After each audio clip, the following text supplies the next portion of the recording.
My own son threw me out. But he had no idea what he'd just started. The moment my own son told me to get out of his house, I almost apologized. Until I noticed something that made my stomach drop. Sitting on the kitchen counter was a folder that should have been locked inside my bedroom safe. Jason hadn't just packed my bags. He had been going through my private documents. I didn't say a word. I picked up my suitcase, walked out the front door, and let him believe he'd won. What he didn't know was that hidden inside that folder was one paper he had completely misunderstood. And within 24 hours, that mistake would cost him everything. My name is Emily, and for most of my life, being Jason's mother was the title I was proudest of. After my husband, Michael, died from a sudden heart attack, I promised him at the hospital that our son would never feel abandoned.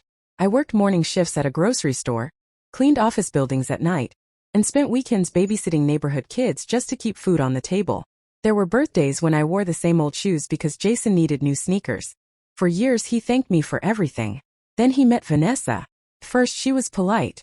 She brought flowers, called me mom, and insisted on helping with dinner. I honestly believed Jason had found someone who loved him. Looking back now, I realize she was studying our family long before she tried to divide it. Little by little Jason changed. He stopped asking how my day had been. He stopped joining me for Sunday breakfasts. Conversations turned into arguments, and every disagreement somehow ended with Vanessa whispering something into his ear, before he answered me with words that didn't even sound like his own. Then Michael's old house started attracting attention.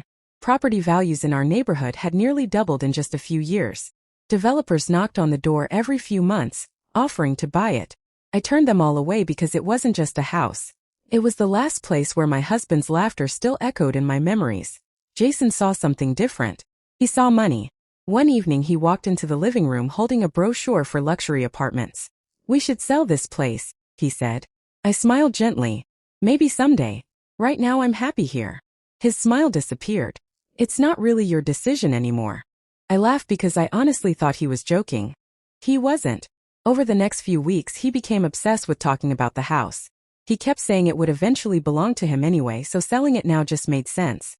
Every time I refused, Vanessa reminded him that they deserved a better life. I didn't recognize the son sitting across from me anymore. The breaking point came on a rainy Tuesday. I had spent the afternoon visiting my sister at the hospital. When I returned home, the front door wouldn't open. First, I thought the lock was broken. Then I noticed my suitcase sitting on the porch. Next to it were photo albums, family pictures, and the old wristwatch Michael had worn every single day until he died. The front door opened. Jason stood there without a trace of guilt. Behind him, Vanessa folded her arms and watched me like she was waiting for a performance. "You need to leave," Jason said flatly. I stared at him, convinced I had heard him wrong. "What?" "I've changed the locks." For a second I couldn't even breathe. "This is my home." "No," he replied. "It's mine now. Dad would have wanted me to have it, and we're done waiting." I looked at the neighbors quietly watching through their windows. My face burned with humiliation. I could have screamed. I could have begged. Instead, I noticed that folder lying open on the kitchen counter behind him. My folder. The one containing every legal document my husband had ever asked me to protect. Jason saw me looking at it and smirked. "I found all the paperwork," he said confidently. "Everything's finally clear." His words sent a chill through me, not because I was afraid, but because I suddenly realized he had misunderstood exactly what those papers meant. I lowered my eyes, picked up my suitcase, and walked away without saying another word. Vanessa laughed under her breath. "Guess she finally knows when it's over." I almost turned around. Almost. Instead I called a cab. The driver glanced at my tear-stained face in the rearview mirror but didn't ask questions. I was grateful. I wasn't ready to say them out loud. That night I checked into a small motel across town. I barely slept. Every time I closed my eyes, I saw Jason standing in the doorway like I was a stranger instead of the woman who had spent her life protecting him. Around 6 the next morning, I finally made one phone call. "Good morning, Mr. Carter," I said. There was a long pause before my late husband's attorney answered quietly. "I was wondering how long it would take before you called. You knew this day might come?" I hoped it never would.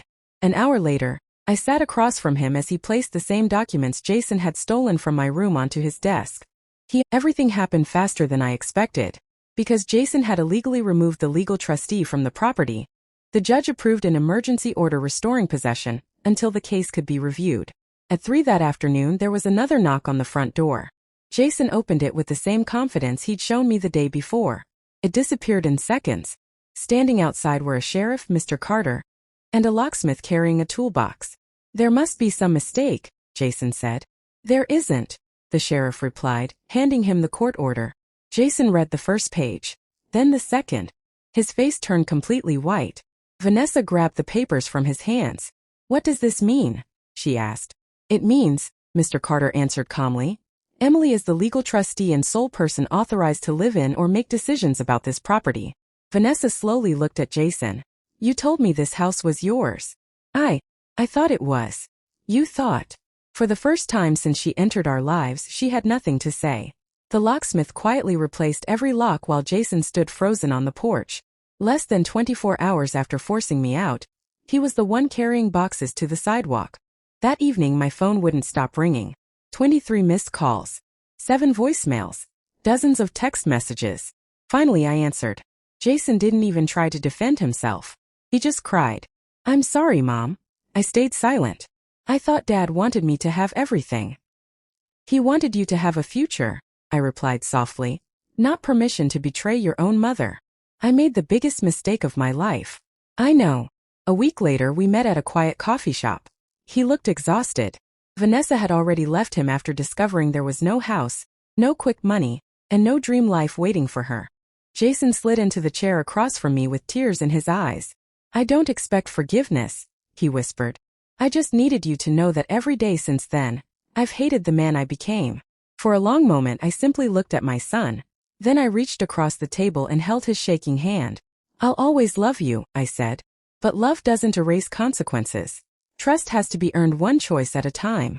He nodded. For the first time in years he listened instead of arguing. A few months later, I sold the house on my own terms and moved closer to my sister. Part of the money helped me retire. Another part quietly paid for Jason to attend financial counseling and rebuild his life, but he never knew it came from me until much later. People think revenge is watching someone suffer. It isn't. Real karma is watching someone finally understand the pain they caused, when it's too late to erase it. The day my son threw me out, he believed he had taken my home. 24 hours later, he discovered the one thing he never truly owned was the right to break his mother's heart.